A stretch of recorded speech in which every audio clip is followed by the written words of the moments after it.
Hey guys, welcome back to another episode of The Exchange, where I am one of your hosts, Kdgrier. I'm the other one of them, GRIER, and we have. I'm Monique Strader. I was going to say Greer. And another host, Isaiah. We all delayed today. I think it's the gang because everybody's trying. I'm focused. Somebody needs to eat these Chiefs like ASAP. Like, not trying to sound like a hater, but I'm just kind of tired of seeing them win. You know what I'm saying? Man, Not a hater. Sound a little haters Sound a though. little Huh? Don't sound like a hater. I'm just sick of them winning, just being good. Why you got to be so good? Anyway. But we're going to talk about another good thing today on The Exchange. We're going to talk about marriage. We're going to talk about the ups, the downs, the pros, the cons, the benefits of it. And we want you guys to chime in. Remember, you are our third co-host. As the Greers is one, the Strawers are another, and you all are a third. So make sure that you chime in, comment. We'll share it on the screen. Any feedback is that we have from you is absolutely wonderful and beneficial, as some of us here view marriage. Right. Yeah. And as she said, that we really want you to tap in, chime in, because we're really taking a survey. No, I'm kidding. But we really use this information. We're not experts, so when we hear great information, we're able to share that information. And yeah, one person got their hand up, a lot of people have their hand up, right? So that's the thing. So. All right, so let's start it off with what are you in general? Good or not? Can you say that one more time? What are your thoughts on marriage? What are your thoughts? Beneficial? Maybe yes, no. Do you wish you would have waited to a later age to get married? Because you guys got married a little young, right? Yeah. Newly 21. I turned 21 that week. And I turned 22. You turned 22 the the 2 week weeks after. 2 weeks a week or two later. after. Yeah. And that was yesterday. No. Yeah. I mean, we were pretty young, but I don't think waiting to an older age would have affected us one way or the other. I think that we made that move in God's timing, and it's just worked for us. I feel like we've grown more than we would have if we had waited. And I feel like we wouldn't have achieved the things that we have done in the last 2 years on Tuesday that we have done if we had waited. I mean, we became homeowners, becoming parents. You know, there's a lot of things that would have been, stalled or set back. So I like it. Just like she said, we didn't see no point in waiting, in all honesty. It would just delay other things. If you want to bring a little religion into it, if you're walking on God's path and you want to take your own path, it's just going to delay things. That's all it's going to do. So when you finally accept it and say, okay, you know what, I'll walk on your path. She was in my path at that day, on that age. I mean, He was in my way. I had to pick her up. Let's go. Tell me really quick about, because you mentioned something about God's timing. What is that? Because we hear that, right? But it can become a little cliche. So what do you mean when you say it was for you? What was God's timing? For me, know that it was that God said, "Okay, it's time to get married." Because if she told you, God told me we need to get married, then that's probably crazy. God's timing. Okay, so tell me what you mean by God's time. No, I believe that God has a plan for us. His will is greater than ours. I mean, even in His Word, it says that man plans his way, but God directs his steps. So I believe everything that God has for us is already planned and predestined. And it really comes down to when we accept it. When we put down our will and say, okay, we'll accept your will, God, that's when His timing comes into play. I believe that's what takes the clichéness out of it. I mean, people can always say, oh, I'm doing things in God's timing, but are you realistically, like, are you doing things that He wants you to do, or are you still doing things that you want to do? And when you really look at your life, you can see. You can tell. You can definitely tell the difference when you're in the will of God and outside of the will of God. I think that, and we got married later on in our 40s. Oh, well, we weren't 40s yet, but we was late 30s. late 30s. We were close to our 40s, and I would have married him at 21 as well. I would have married him at 21, 22 had I met him that early, and he was this guy. Because at 21, 22, you probably weren't this guy, right? I wasn't close to this guy. Right. So maybe that has to do with God's timing as well, right? Our maturity. Our maturity levels. Yeah. Right? Yeah, our maturity level. So my overall thoughts on marriage is it's beneficial, but it's not necessary. I feel I do champion marriage.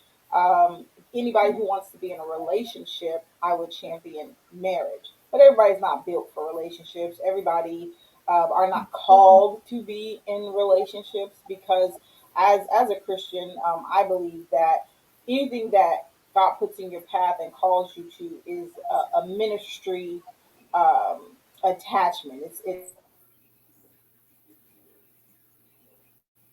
the leg of your ministry. And so, marriage to me is a place of ministry. What does that mean? That means a place of healing. That also means a place of growth and being stretched. You know what I mean? That means a place of discipline, of commitment, of tarrying, of being in a place for a long time. Because when we talk about this whole till death do you part thing, some of us gonna live a lot longer than others, and you got to think about it. Do I want to do 80 more years with this person? Do I want to do 80 more years with any person? Okay, so I do think that marriage is very beneficial. Financially, I think it's beneficial on building your family, not just building your finances, but building your family. It's beneficial to start with the foundation of everybody in the household having the same last name, and it doesn't always happen like that. It didn't happen in my household like that. But at this point in our 40s, we have like multiple names on the mailbox because the kids got different names, and it's just different people that live in our house that are our children. So, but it's beneficial, absolutely indeed, but it's not for everyone. Absolutely. I will say that I didn't always picture myself being married so young, even at 4. I thought I'd be at least a little later and you having to cook for yourself and take care of these kids by yourself I was like, man, I need somebody now. So literally, I was really looking for someone like a live-in chef slash babysitter slash. That's what I was looking for personally.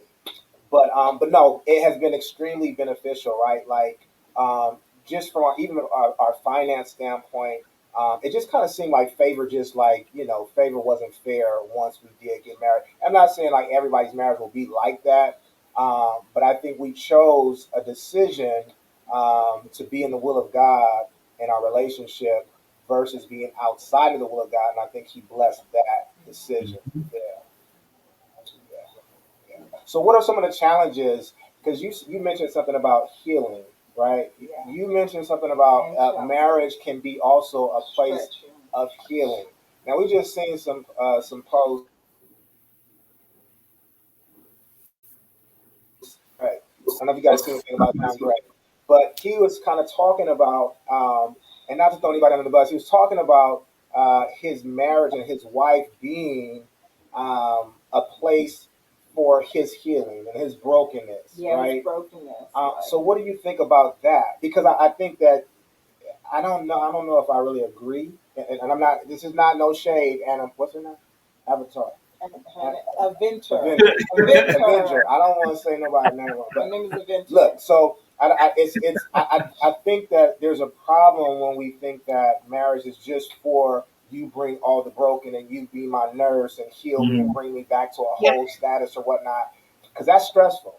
That's very It is. That's stressful. I've actually been in that kind of marriage. Yeah. I will say that we even us like there are some things I think that could have been worked on and worked out prior for even us saying yes. You know what I'm saying? And because we did not do that, there was some ups and some downs, some highs and lows, and And a lot when of we things that we. say we, he means I was perfectly ready. healed, and available for wedlock. I, yeah, I don't know about that. And as you can see, you know her, so you know now, that we're still getting her together. But a lot of it was on me. Though. I had some issues. I'm not gonna. I still have issues. I really had some issues. I probably shouldn't have been with anyone. Um, but still, what do you feel about that being brokenness? And I'll answer your question too, Brittany, in a hot second. What do you feel about being like brokenness when you guys are entering a relationship? I think that in between any relationship that there needs to be a point, a time period to where that you can look back and evaluate everything from that last relationship and learn the lessons that you were supposed to learn, evaluate who you became, what things that you didn't quite like, and what things that you're willing to take into the next relationship before jumping into a new one. I think the problem is a lot of people just go back to back to back because they're not willing to face the fact that they can't be alone, that they don't want to deal with those things in between that space. And that putting that on your next partner is not fair. It's not starting off on an even ground. It's not allowing you to grow when you're bringing in all of the baggage, the debris from your last relationship into this new one. It's suffocating what you're trying to grow. So in order to have the right environment to grow together and into something beautiful, you need to start over. You need to clean out all that is not good, all that you're not willing to take forth, start at the base and then bring another person in. There are things that you cannot put on your partner to heal you. You have to do, and we've learned that. There are things that, like, trust and just all types of things, that lessons that you have to learn on your own in order to match that person. That's good. Agreed. Um, Brittany Ridgeway, she asked, she said, broken how? We were talking earlier about being broken. Anybody can jump in on this. But when I specifically talked about brokenness, I meant um, not being whole in certain areas. And this could be, so for an example, Brittany, like I had major trust issues because um, some things happened in my previous relationships where I just felt like I couldn't trust, women. I couldn't trust nobody really. So it was like I was in the atmosphere that I was in. I wasn't really allowed to trust many people. It was a very very small circle that I could trust. So I took that mentality to my relationship. And though I'm saying I really want to be with this woman and I want to marry this woman and you be in my life and I support you, you support me, I wasn't really willing to open up and be vulnerable in a lot of spaces in our marriage. So and know who I was and why I was saying or responding to different things the way that I was. Um, so that's just one example. But anybody else? Can anybody else see brokenness when you speak Yeah, about brokenness? I think what we were when he was discussing John Gray, the brokenness that John Gray had, whether okay, we'll just so I'm gonna say it's brokenness because he said it was brokenness. The brokenness that John Gray said he's had led him to cheat on his wife multiple times, and so his wife kept allowing that and inviting him back, and yes, we can still be married and all of those things. And so his brokenness displayed in adultery, where Jamar's brokenness and his trust issue Manifesting other things like jealousy. manifest jealousy. Yeah. So and then when Mo, you hit on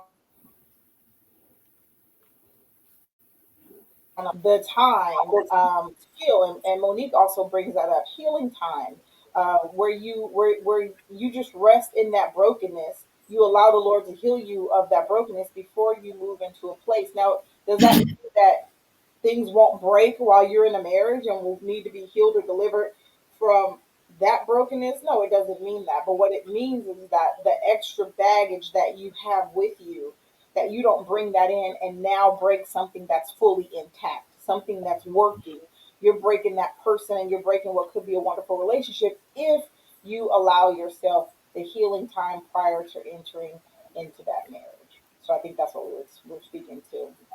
Very true. Brittany. Thank you for your input. Let's see. Strouder, you guys want to respond to anything that Brittany asked? Let me. She has a different. Y'all know Brittany's our third co-host. Hey, Right, Brittany, right, Rob. She on the way. She on the way. Right. How do you work through that with your partner in marriage? So how would you work through a specific? I, excuse me. I would say communication is huge, like huge. I was gonna say the same thing. Because I mean, even since when we first started dating,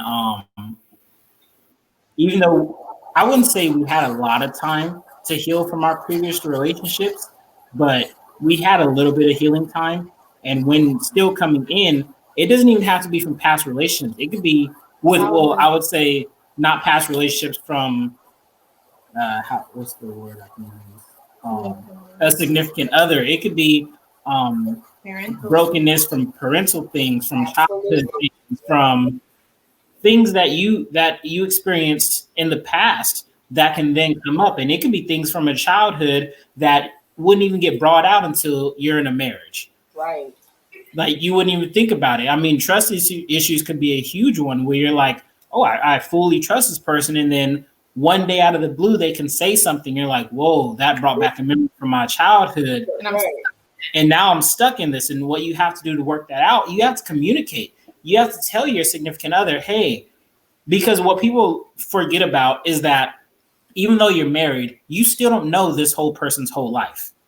You don't. You just know them for how long you guys been dating. You guys now got married, but you don't know everything. You can spend however long you want telling what you think you remember, but certain things will pop up in the future that you're like, oh, I totally forgot about that. And that can be a broken place that you might have pushed down. And it comes down to communication, telling your spouse that, hey, this is something that I dealt with as a child, or this is something that I dealt with in my past relationship that we've been on such a love train, you can call it, that it hasn't even been brought up between us. Wow. But now, since this word or this term or something has happened, it brought up that damaged memory. Right. And communication is huge in that, because if you don't, I mean, for me, I can speak from my own experience that when I would get upset, I can just go into myself and just be completely silent. Like I would just go silent. Right. Just completely. And that's not good, because we need to communicate. That's not good in any relationship. We need to communicate. So that's something I had to grow from personally.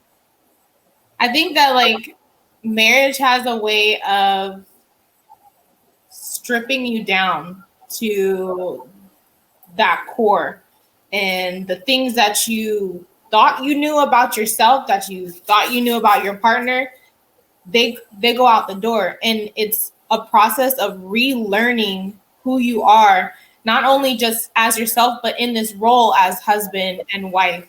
And that's something that, was difficult, but looking back, I say looking back, but it's something that's still evolving. But in the beginning, it was hard to go through a period where you're like, okay, I know that I did this because I love this person. And I know that, I married them for who they were becoming and not necessarily who they were right now. But still hard to, you feel like you're kind of, you want to grow, but you don't want to grow apart. And so you're learning yourself and learning this person at the same time. It's overwhelming.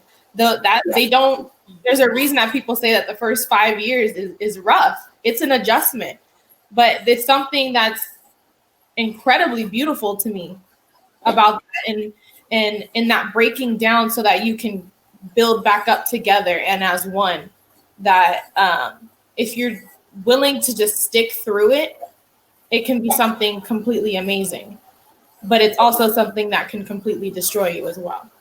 Agreed. And Prophet Phyllis has spoken. She said that she's learned in her current relationship, and she's dealt with a lot of pain in the past 4 years, but it's not his position to heal her. He's shown her that she can trust him, and he's shown her that she is worthy of love that she didn't think that she was ready for. And with that, she's learned to rely on God for healing instead of looking to a man to heal her. That's right, best friend. That's Come good. through, Prophet Phyllis. That would even be considered when we were talking about brokenness, right? Not even loving yourself, right? Not even because if you don't love you, then how can you tell somebody how to love you, and how can you even receive? Sometimes we don't. Exactly. We won't even accept the love that we deserve because we don't think that we deserve it in ourselves. That's a form of brokenness as well, right? Absolutely. You had mentioned something earlier about childhood, and I think one of the best places that we were in when we started to grow the most and evolve in our we think that counseling is for when you are at your final step, like when it's getting ready to be a divorce and I'm walking out the house, I got my bags in the car and I'm circling the block. No, but counseling is like maintenance. It's like an oil change, right? It's like Yeah. you don't wait till the car is getting ready to throw a rod before you put new oil in it. It's maintenance, right? So when we went That to was a good one. counseling, we got to pull off all these different layers, and I got to learn because there's things that, like you were saying, that she's probably not going to just share with me just off top. There's things that are hidden that has been suppressed that we don't even want to go to and visit. I'm an open book. Yeah, okay, but but we all Onions. right, You right, got to peel them off one layer at a time. You one might at a cry a time. lot. Onions, onions. Right. But there's definitely layers to us, right? We're made up, like how we respond and how we do, respond to each other and love Yeah. one another now is a result of what has happened, a culmination, and being able to talk amongst each other. That I think that really helped us out because I got to see where you started, like the origin. This sounds like a Marvel movie, huh? But like the origin of Khadijah, you know what I mean? Storm. And what you Yeah. said with counseling, that's really key. And it's key that people continue to do it because one thing that people don't do, and I mean, this is in life in general, not even just in marriage, they don't continue learning. They would say, oh, I go to college, I get the job, I'm good. Right. But then when they want that next position or they want that next that, or then they'll start working for it instead of continually to work and continuing to grow. And that's what marriage is. It's continued growth. It's not, oh, I'll marry her today and boom, that's it. Like, boom, we're good right here. And Right. that's what it really comes down to following, like what Phyllis said, following God's will when it comes to marriage or when it comes to making a lifelong commitment with somebody, because people can easily be in your life for seasons. I mean, we each know we've had past relationships. Those people were in our lives for a season. It wasn't meant to be like our spouses right now. And Absolutely. that's why it comes down to following God's will, because then he's going to show you, hey, you guys are for each other right now. And then you guys are going to grow together, be for each other next year, be for each other the year after that. And I'm going to show favor upon you guys as well. That's right. He who finds a wife finds a good thing and favor with the Lord. And just real quick before you jump in, I know you have something to say too, and you got to hit some of these posts. But you said something about growing. We change. We are always changing. There's a book, His Needs, Her Needs. If anybody's watching, awesome book to tap into. But it also kind of showed me that her needs and her desires will change as she grows. Mine's change as we grow. So we do something called check-in as well. And a check-in is like something maybe monthly goals and revisit, our needs and our desires. Like, what do you like again? Like all over again. Like I'm just learning. It might be the same, but some things may have changed, right? So we do this thing called a check-in, and we do that often, and so that we can continue to learn each other as we evolve and grow. Yeah. Right. Because some things may be like tragic. For like when his favorite cereal moved from O's to Chex Rice. Like I was like, I don't know you anymore. Who are you? I'm confused. Can't live with somebody whose favorite cereal is Wick cereal. But it is what it Wow. is. It's what it is. All right, Alicia Johnson. She says, for me, it was realizing that God loved me so much that He gave me someone to help that love flourish. Another prophet, another prophet, another prophet, right? So we talked about helping that love flourish, right? We talked about a little bit of the benefits, a little bit of the challenges, and how do we lead from there? How do we go from there? Ask it one more time. You cut out a little.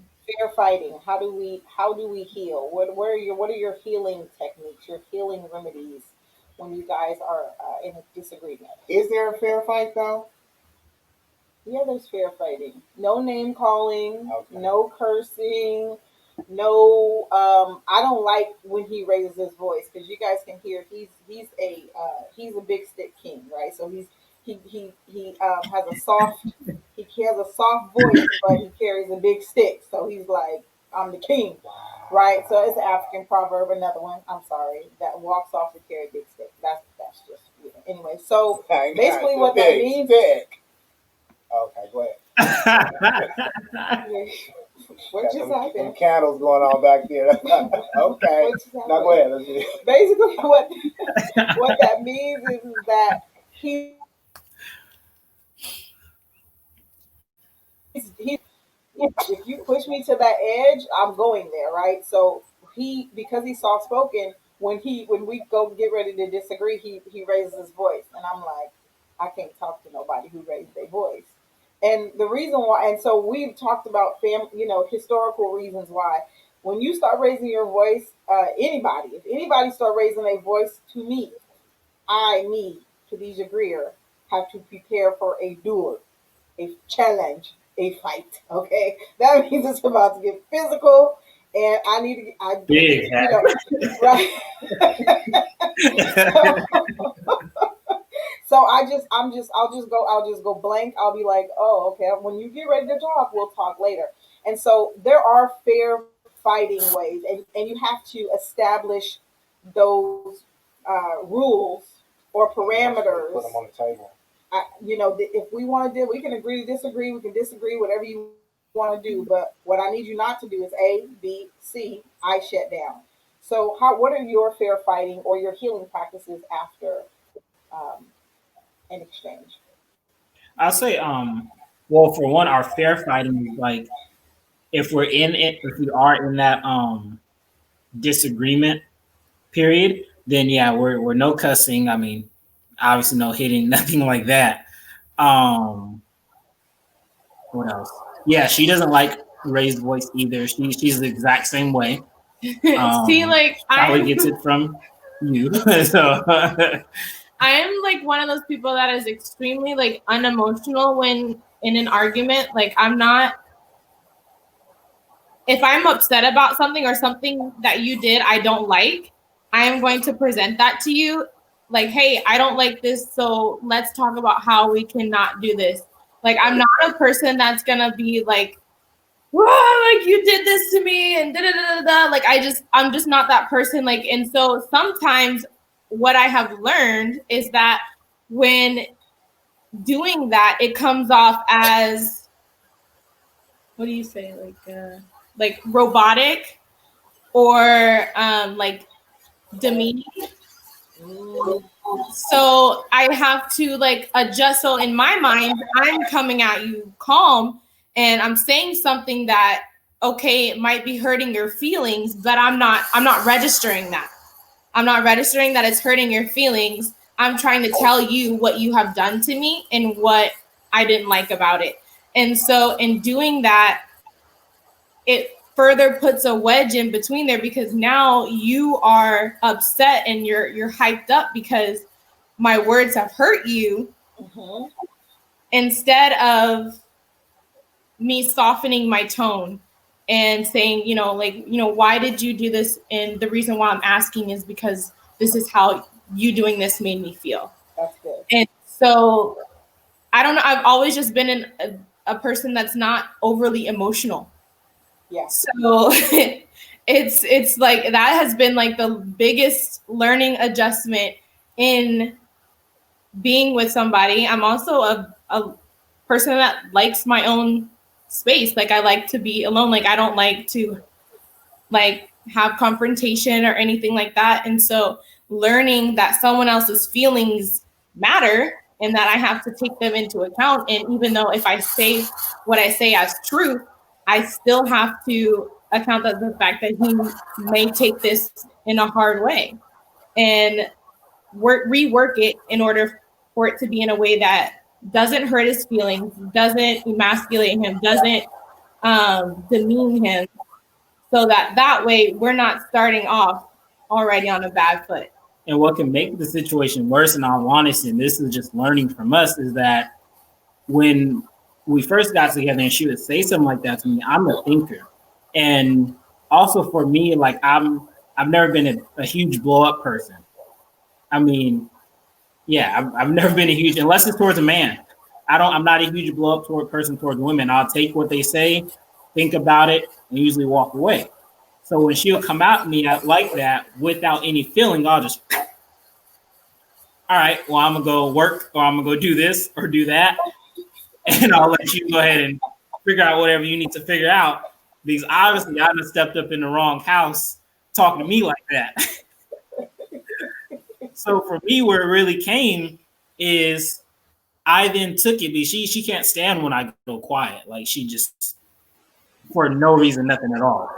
Even though she likes to be in her own space, for me, I can't go quiet. I can't give her her own space, nothing like that. So I have to show emotion back. So then by me being quiet, that will then transpire into her feeling like, all right, we need to figure this out further. Yeah. And then that's where the blow up will possibly come from. Because I'm like, hey, I gave you space. You didn't accept the space. Now I need to tell you, it needs to stop right here. Right.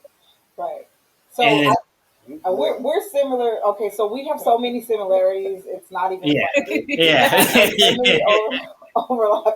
Like I am a full fledged Capricorn to the nine. Okay, I'm full fledged Capricorn. I am, like Mo said, she called it robotic. It's basically cold. iRobot. She's literally iRobot. As my mom has put in the comments multiple times, like I'm like, you're not helping me right now. Relax. Very cold. Very mad. Oh my gosh. And I'm in agreement with Alicia. I don't like quiet, right? We need to solve this right now. So don't curse, don't call me on my name, and don't yell at me. But you cannot leave this vicinity to go somewhere else until we figured it out. Because what happens is that when my husband, who's also a thinker, he takes his space, he's gonna go and take that thing, and it's gonna be here, and then I'm gonna go and whatever I'm doing, watching TV, staying home, or he's at the gym, more than likely at the gym. Then I'm gonna take that thing and I'm gonna bring it. I'm gonna make it big too. But I'm like, let's just settle it now. I'm gonna make it humongous because I'm so we just went from her saying you never take the trash out to like she don't want me, she don't love me. In fact, she's always tried to leave me. She's calling me big, you know what I'm saying? She ain't never loved me. You feel me? So but addressing the moment, like addressing it, and that's if you can. If you can. Sometimes you have to put a pause on it, you know what I'm saying? So let's come back to this thing, put a pin in it, let's talk when we are at a decent, emotional level, right? So That's a big lesson. Mm-hmm. That's a big lesson. Huge. Brittany says that her attitude is so saucy and her husband is really matter of fact, and this used to cause their blow ups often. Yeah, my mouth is foolish. Woo! Like my mouth is foolish. And that was another thing he learned in counseling, which is why I try to, tame it down because I want to remain saved. And so I was telling him, that my mama, my grandmother, my sisters, and he knows now though, but they will string 10 words together and they're all curse words and it'll make sense, but it's talking about you, your family, your whole lineage, anybody who came after you. And it's really to go at the jugular of people. And so that's what I knew when I was raised, especially women towards men. Our house was a family raised by a matriarch, and she did not play. Okay, her word was final. If she said you ain't gonna be with this person, you can't go here, you can't do this, that everybody respected that, and they might have snuck and did some things, but they weren't gonna Yeah. bring it to her face. But she did not play with the words, and so I don't want to tap into that stock to then, like you say, emasculate my husband. It's very clear to me, and I used to do this all the time with boyfriends. I emasculate him. I'm like, why would I want another? Clear as I got older, I'm not ever going to demean a man that I am with because one, I'm not going to want to be with him, and then that means I have no respect for him. If I talk about him or talk to him, how I may have seen some of my female family members talk to their man or about their man, that shows that that person is not worth your love or time. If you feel that awful about that person, you probably shouldn't be with that person, and they probably definitely shouldn't be with you because you're being abusive. So no abuse on no levels. I don't want no abuse in my marriage. I don't want to give it, and I don't want to get Exactly. Mhm. Exactly. Somebody mentioned on here also that they had she had to learn how to listen to Brittany's mission. She had to learn how to listen to one another, right? And I think that was like one of our biggest tools in our bag that we started to utilize as well. Not just to hear, but to actively listen. Not listen for when I could jump in and cut you back. You know what I'm saying? But really actively the communication. So, it. Hmm. yeah. Hmm. Yeah. Definitely. Like we're extremely similar. I mean, for one, we're both Aquariuses, but I'm January, he's February. You know, we different. But but I know. when it comes to our quickness, like with our mouth, like that's something that we both learned. Okay, get out of here. Anyway, Oh, me? I don't know what she's saying. I'm but extremely nice. we learned pretty early on that it was a mutual destruction sort of thing. Like, Yeah. I know personally that I can say things and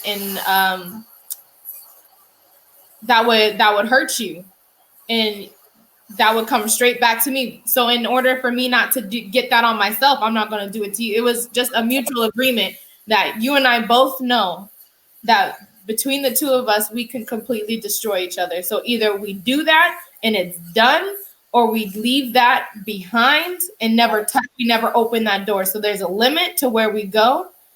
And in any argument, if we're pressing on that limit, like you're about to get me to that point where that filter that I have only for you is about to come off. And that is an important thing to learn, is that boundary line and how and when not to cross it. There you go. That's very, very, very, very good. Prophet Phyllis said, listen to understand, not just to respond. It looks like Minister Mo said the same thing, listen to hear, not to respond. But one of the things that we do as a healing practice is what ain't no leaving. Now, don't think I ain't tried it before. I didn't pack my bag and got in the car and called one of our OG mentors. And he was like, "You want to turn your AZZ around and go home?" I'm like, I'm not going, no. And I mean, it was so, can I tell y'all how small it was? It was just a small issue. But I was standing my ground. No, because I'm quick to diffuse situation. He never said, like, he said I never apologize, but I often apologize. I'm gonna just apologize right now for the record. For 2021, I apologize. Thank you, Jesus. For 2021, I'm gonna take I That's the that first time apologize. this one. year. I ain't gonna never do one of them again. So thank you. Hello. Thank you. But I was like, no, I'm not turning back around. He gonna have to apologize because I'm usually the one trying to, smooth over stuff. But no, he was a fault. So I think I drove for like maybe 2 hours. I drove for like 2 hours. Then I came on back home, and I got in the this bed ain't comfortable. I gotta go get in my own self bed. So I had it all in my mind, like I'm not even gonna go in the room. I'm not even gonna. Girl, I had to go get in that room because my back was like, no, honey, go get in that other bed in that room with your husband. My back was not having it. But that's another thing. Don't sleep apart. We don't leave. Yeah. Don't sleep apart. Those are ways that we come back together. Any other thing that you think of healing practices? Um, I think like for some it's physical touch too, right? Which is not always the easiest thing, obviously, to do. Like when you're angry at somebody, for me, because I can hold a grudge like no other. But I think what we're learning to do is to even if it's just brushing up or like one person will take the initiative, right? But leaving that space, that distance, we've been just learning like in these last couple of years to close the gap. Like when we argued or whatnot, like we sticking together. We are, and I think this is one of the challenges that people that we have seen in relationships and marriages from a long. Currently, is that people come into marriage as if there's an alternative. I'm just going to try it out. Like you get a 30-day return policy. Well, if it don't work, it don't work. But what we've done is we said that, um, there's nothing else on the table. There's no other alternatives. It's just me and you, right? So I just want we gonna have to fix it some way somehow. Makeup sex is the best. Now put a little something in you. That's the best. And you mad too. She ain't lying. She old enough to know. Yeah. Now listen, this is what Minister Mo. She said she heard makeup sex is the best, y'all. So One thing I do want to point out, if you can highlight the comment, Brittany, she noted that Steve Harvey said, "Don't go to sleep. Don't go to sleep, Matt." And that's very true. That's actually Steve Harvey got that from the Bible. That's biblical, where God says, "Don't let the sun go down on your anger." And one thing that people don't realize, they always think that, oh well, we both can't go to sleep without settling this argument. That's actually not true. It's God is talking about you for your own personal anger. You do not go to sleep on your anger. So now we can have a disagreement and say, okay, inside ourselves, we can pray and ask God to take away this anger and say, hey, we're going to finish discussing this tomorrow. Right. At least we are not going to sleep angry, because if we go to sleep angry, then that is festering on our mind, and that's allowing the devil to come in, and that's more angry thoughts. Different things are now coming in. So you're going to wake up and be ready to blow up and be ready to snap off. See, I'm still learning the lesson because I'll wake them up at 3 a.m. and be like, I'm not sleeping. You're not sleeping. We finna figure this out now. I'm knocked out. That would make me more mad. I'm sitting there. I'm still festering, and you knocked out in my ear. It's not working for me right now. You need pray. I'm being worked on, but for now, you're gonna have to wake up, and we're gonna have to figure this out at 4 a.m. on a Tuesday. And we're both gonna be at work tired. It's gonna be the both of us, okay? Because I will not continue this into the morning. But I just can't. I'm not at a place where I can do that, honestly, because one reason is that this is my person. So I cannot go throughout my day with feeling any sort of discord between us. I can't. I can't do it. It just does not work out for me. I will take the whole day off until nothing else in my mind works until we are back on the same page. And that's how it's been since the beginning. But I can't function that way. And I'm not like that with anybody, even if I'm with like my mom. If I feel like if I've said something to offend her, which I do on accident, I love my mom to death, but like she said, I'm very matter of fact. But if I feel her distancing, or she just goes quiet, I cannot continue on my day without first making that right. I can't function after that. That's just not who I am with the people that I'm closest to. Now, if you're someone that, you're not my husband or, a close family member, you can go on. I'll talk to you when I talk to you when we're ready to talk, and that's going to be it. But for this one, 2 o'clock, 3 o'clock, 4 o'clock, 5, you need to be up. We need to work this out. And that's why it comes down to the marriage. You guys have to learn each other. I learned that with her, that I can't just, even though now I know that I've read the word and I know that, and I've showed her that same scripture, but knowing each other, that's something that doesn't work for both of us, or that doesn't work for one of us. So it's not going to work for both of us. I can't just go to sleep and say, okay, well, I'm good, and she's not good. No, we have to figure it out if that's what we have to do. Yep. Now, hopefully, we get to that point where we can talk about this tomorrow. But that's not yet. It's not in the car. This is a side note. Have you ever tried to use the Bible, right? You try to throw a scripture at your wife, you know what I'm saying, to calm her down, and but it wasn't working. I remember I was saying, we were just in an argument. We just had an argument. I'm curious, why doesn't that work? Right, Pastor Kdgrier. So we was having an argument, right? I'm like, I'm literally, this is what I do. And I know that it wasn't right. It wasn't spirit led. But I was like, in the name of Jesus, I bind you, Satan, in the name of Jesus, right? And she said, you Satan. No, you're Satan. Ain't no binding. You the Satan. You don't. Now, if you're going to bind Satan, just know that's who you is, okay? Because that literally happened. That literally happened. And it's like, wait a minute, you started the argument. You said what you wanted to say. Now you don't want me to say nothing, so you're going to bind Satan. Now, I operate in discernment, and I knew my words came straight from the Lord, okay? So whoever you binding, it must be on your side. Right. Because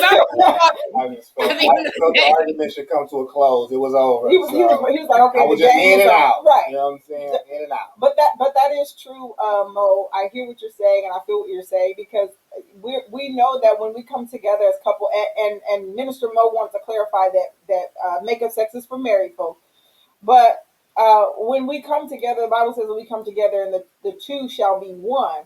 So when you're arguing with your spouse, you honestly argue with yourself. When you're in discord with your spouse, you're in discord with yourself, and that's unsettling to some people. What I've realized is that I'm going to let him go to bed because, for one, I need some rest. But he always have a nightmare. After every time we argue, he have a nightmare. So I'm like, go to sleep. Let me deal with you. And then he'll get up and go to work. I mean, he get ready for work, and we always kiss when we leave each other's company and when we come back into each other's company. Even if we funkin', it may be just a little chicken peck, but you gonna touch me before you walk out that door. And so it'll maybe about 3:00 in the afternoon, and he ain't text me because he's not gonna break his thing. He gonna stay strong. So I'll just text him at like 3 or 4 to see if he's still mad, and I'll just send a text and be like, hey, what you want for dinner? If he responds what he wants for dinner, the fight is over, okay? If he responds with one word, like, nope, yep, I know we still funking, okay? So you got to learn your spouse, okay? This is what Ray said. Horatio says, just listen, fire it up, fix it, or don't leave, but don't put either of your mental health at stake over winning an argument. Sometimes, as the man, you just have to apologize. Wait a minute. He right. No, keep hold on. No. Sometimes, as the man, you just have to apologize, even if you're right, and come back to it when the vibe is right. Now, as a man, because most of us men are more emotionally mature, it does seem that way, right? So sometimes we do end up taking the blow, right, and apologizing because some of us don't know how to apologize. So I agree, Horatio Prophet, sis Ridgeway.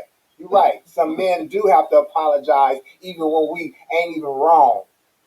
I think that is one important thing that you learn in a marriage is how impactful the words "I'm sorry" are. How they can end a war between you. And that's something that I struggle with. I'm not a person that will say I'm sorry in a genuine way. I'm gonna be 100. I'll say I'm sorry for the way that you feel.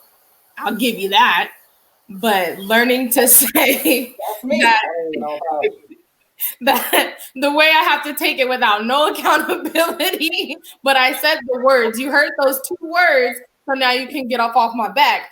But learning how to say it and mean it and actually understand what I'm saying I'm sorry for, I feel like that is a huge thing. And I think just that step would heal so many things in people's lives.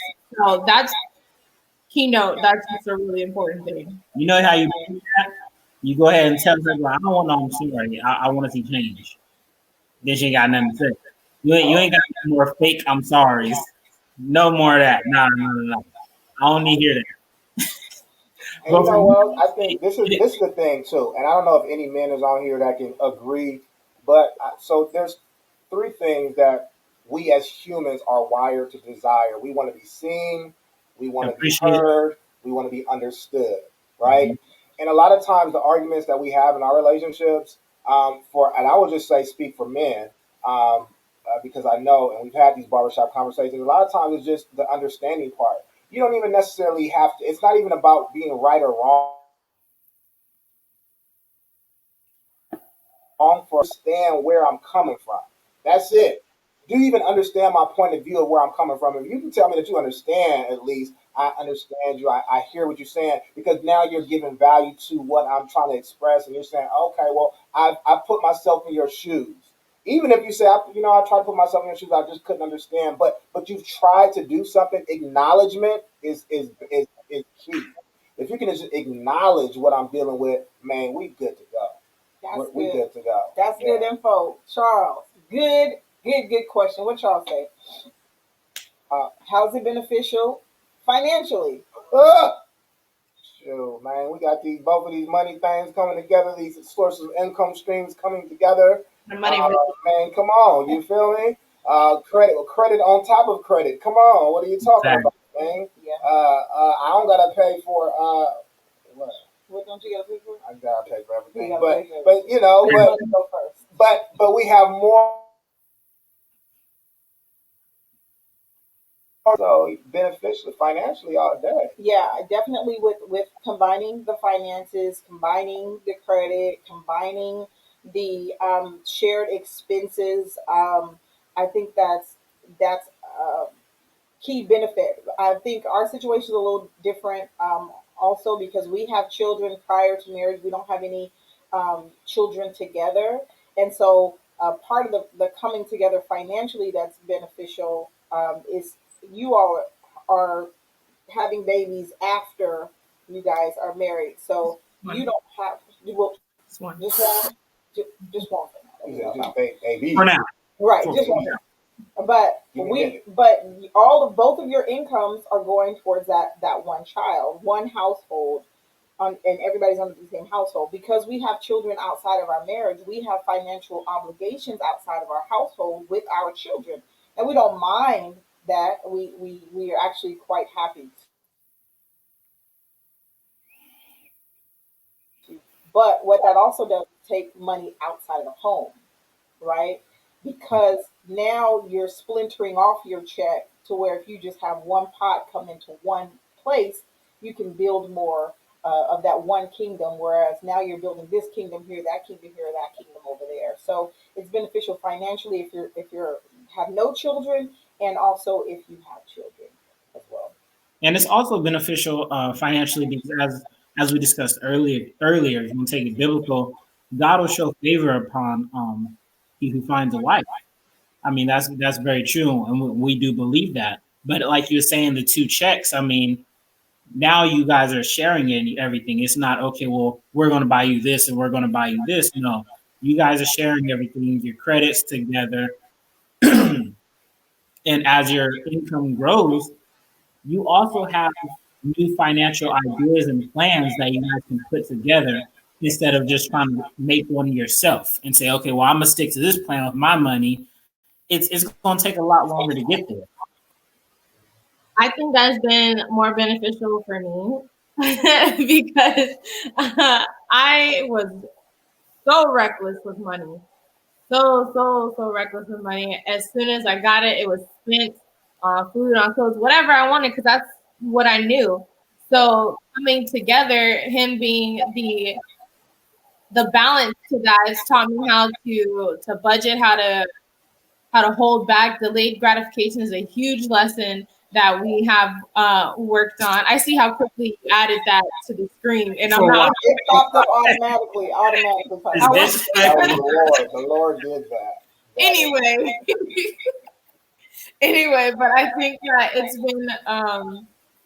it's been a blessing because he is someone that is very financially literate. So it's kind of like taken the weight off of me. Like I've learned a lot, and I can say that if I needed to, I could do okay on my own, but still not as I wouldn't be in the place that I am without him because he has carried the brunt of our finances. Yeah. I've always been one of those people like I never really thought about marriage. Like it just wasn't in my thought process. But I was always like, you know, if I did, it was just gonna be like a give me an allowance and you know, you go do whatever. But he's actually put me in a place where I've learned about my own finances to where that if necessary, I could take care of myself if I needed to. But as for now, it's on him. And that's where marriage can also be a key because as I'm doing the finances, she's also growing in the finance. We're growing together. So just like we was doing some type of purchase not too long ago, and she asked me, she's like, okay, well, what's the profit of this or what's that? And she started comparing the finances, and I'm like, I completely forgot. Like I was ready to just go gun ho because it was such a good deal, and she ran back to me. And that's where the growth can come when you have a partner in a marriage like that. That's up. So as we just to kind of wrap things, we're kind of winding things down though, unfortunately.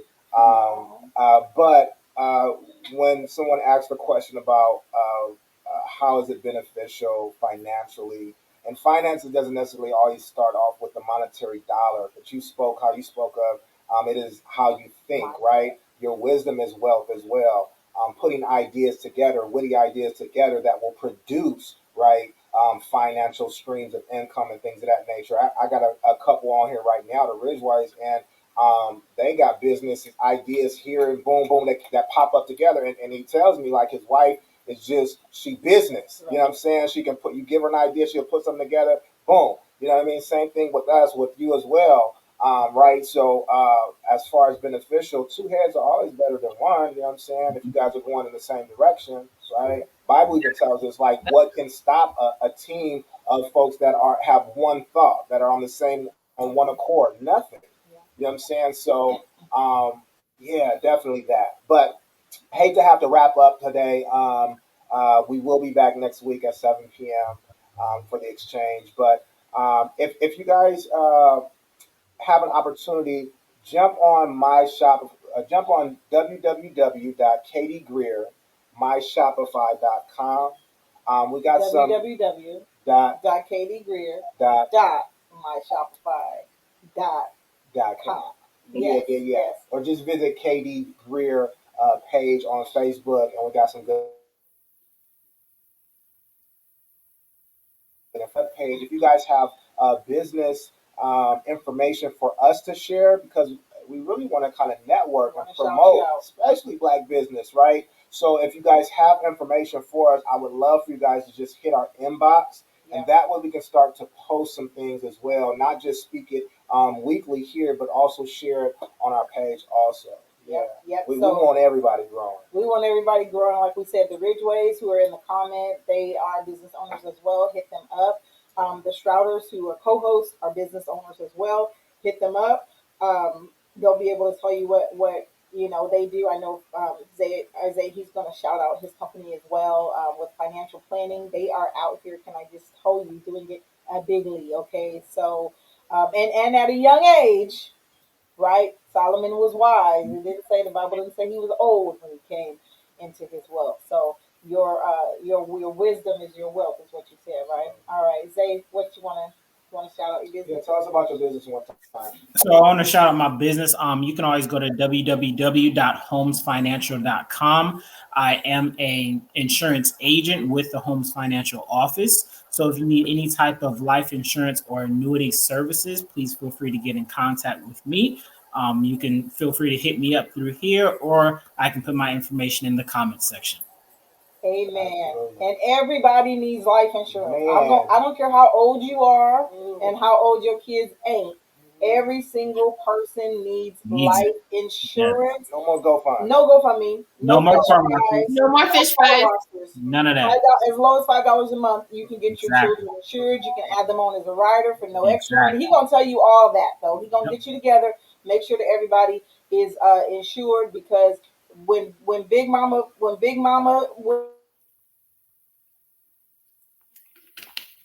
now, Big Mama, and make sure that your family is covered. All right. Yes. So thank you everybody who's tuned in. Please check us out next week, 7 p.m. We'll have another hot topic for you guys. If you guys have some ideas that you guys want us to talk about as well, please throw that into the chat inboxes as well, because we love to hear what you want to hear about, so we can just talk. We're gonna have a conversation. That's right. And for my YouTube watchers, make sure that you comment, like, subscribe, and share this page with others if you feel it's beneficial, which we believe that the exchange is always beneficial. Make sure that you share and become part of the family. All right, we love hit y'all. that Until next week. notification button so that you Hit get the our notification button so you can know when we go live. All right, y'all. Love y'all. All right, peace. Peace. Peace.